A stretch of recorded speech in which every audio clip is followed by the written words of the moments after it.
False flags in the Florida Keys. The Pentagon's plot to stage America's 9/11. What if the greatest threat to American freedom wasn't a foreign dictator, but the very generals sworn to defend it?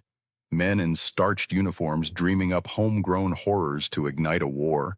Picture this: hijacked airliners plummeting into Miami's skyline, U.S. Navy ships exploding in Guantanamo Bay, and bloodied Cuban refugees washing ashore in Florida.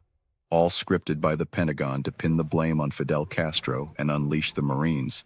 This wasn't a rogue fantasy from a post-9/11 fever dream. It was Operation Northwoods, a declassified blueprint from 1962 where America's top brass proposed faking mass murder on U.S. soil to justify invading Cuba. Approved unanimously by every Joint Chief, rejected in fury by JFK, this memo reads like a thriller gone mad, a chilling echo of what might have been our own manufactured apocalypse. As 2025's declassification drips reveal fresh annotations from the JFK files, the question burns: was Northwoods a one-off outrage, or the seed of shadows that still haunt our security state? Let's plunge into this powder keg of perfidy, where patriotism twisted into pretext and one president's no saved us from self-inflicted Armageddon. The simmering standoff, Cuba as America's obsession. It was the height of the Cold War's fever, 1962. The Bay of Pigs fiasco still stung like a fresh wound.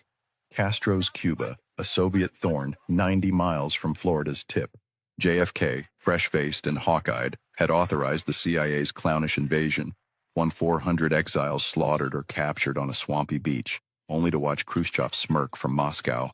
By March, with missiles massing in Cuba's sugarcane fields, the Joint Chiefs of Staff, led by Army Gen. Lyman Lemnitzer, a steely veteran of Sicily's bloodbaths, saw red. Their solution? Not diplomacy, but deception on a demonic scale. In a top-secret memo dated March 13, 1962, the JCS outlined pretexts which would provide justification for U.S. military intervention in Cuba, a 15-page fever dream of fabricated fury. Lemnitzer, eyes gleaming with Eisenhower-era zeal, pitched it to Defense Secretary Robert McNamara. World opinion and the UN Forum should be convinced that the U.S. is on the side of the angels. But the angels, they were about to get very bloody wings. The devil's playbook, false flags that could have been fatal. The memo's meat was a macabre menu of mayhem, each proposition a scenario ripped from a sadist's script designed to whip public rage into war fever. Proposition number 1, exploding a small U.S. plane over international waters, a drone rigged to broadcast a fake pilot's distress call, then blamed on Cuban MiGs complete with evidence planted in the wreckage. 3, up the ante. Sink the USS Maine, echoing 1898's Spanish-American spark in Havana Harbor, or stage friendly fire on a mock refugee boat packed with dead actors, photos splashed across Life magazine. The crown jewel, lodging a series of brutal propaganda attacks against the U.S., including bombings in Washington, D.C. or Miami, car bombs at a mock Cuban embassy, snipers picking off diplomats, all pinned on Castro's red hordes. One chilling clause: use of MiG-type aircraft by U.S. pilots to strafe U.S. bases with pre-recorded Cuban chatter to seal the frame.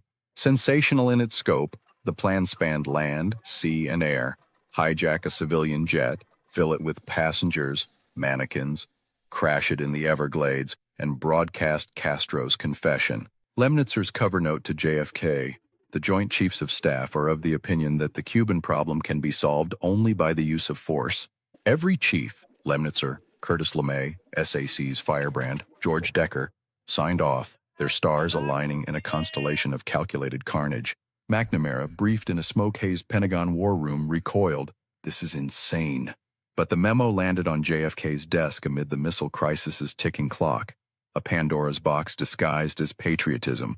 The Oval Office reckoning, JFK's defiant no. Kennedy's reaction? A thunderclap of disgust. On March 16, 1962, in a closed-door session with the National Security Council, JFK slammed the folder shut, his Boston brogue slicing the silence. This is straight out of the Gestapo playbook. The plan, born from Operation Mongoose's sabotage fever, JFK's own anti-Castro op, crossed every red line. False flags weren't just unethical. They risked World War III if the ruse unraveled.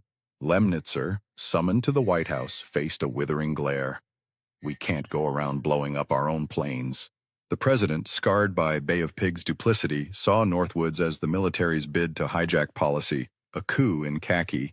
By April, JFK sacked Lemnitzer, exiling him to NATO command, a velvet demotion that reeked of rebuke.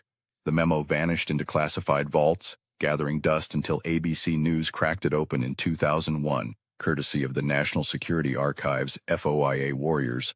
If these Oval Office showdowns, where one man's moral stand halted a homegrown Holocaust, grip you with the raw thrill of what-ifs from the archives, subscribe to my YouTube channel, Behind the Veil Truths, for more riveting reckonings with power's perilous edges. The buried blueprint echoes in the end times. Northwoods didn't die. It dormant, a ghost in the machine of modern mischief. Declassified in 1997 under the JFK Assassination Records Collection Act, the full 15 pages surfaced like a submarine periscope, stained with marginalia from McNamara's aides, scribbled "preposterous" in blue ink. But its shadow? Long. Gulf of Tonkin echoes in Vietnam's false flares, whispers in 9/11 truther circles, even 2025's congressional probes into anomalous drone swarms over D.C., flagged as pretext rehearsals. LeMay, who loathed JFK, later growled to biographers, "We lost Cuba because we wouldn't play dirty." The memo's survival? A fluke of bureaucracy, unsealed amid Oliver Stone's JFK frenzy, proving sunlight's sting on secrets. The unquenched fuse, what if the Chiefs had won? Operation Northwoods wasn't just rejected, it was a road not taken to ruin, a glimpse of how close we danced to self-sabotage. In a parallel 62, Miami's marinas might still bear scars, headlines screaming Castro's Pearl Harbor. JFK's veto wasn't valor alone, it was survival, averting a chain reaction that could have scorched the hemisphere. Yet as 2025's D-class waves crash, fresh JCS annotations hinting at contingency variants for Vietnam, the fuse flickers. How many Northwoods light lurk in today's war rooms, waiting for a president's pause? If this brush with fabricated fire has your pulse pounding for more unearthed urgencies from the vaults, subscribe to Behind the Veil Truths on YouTube.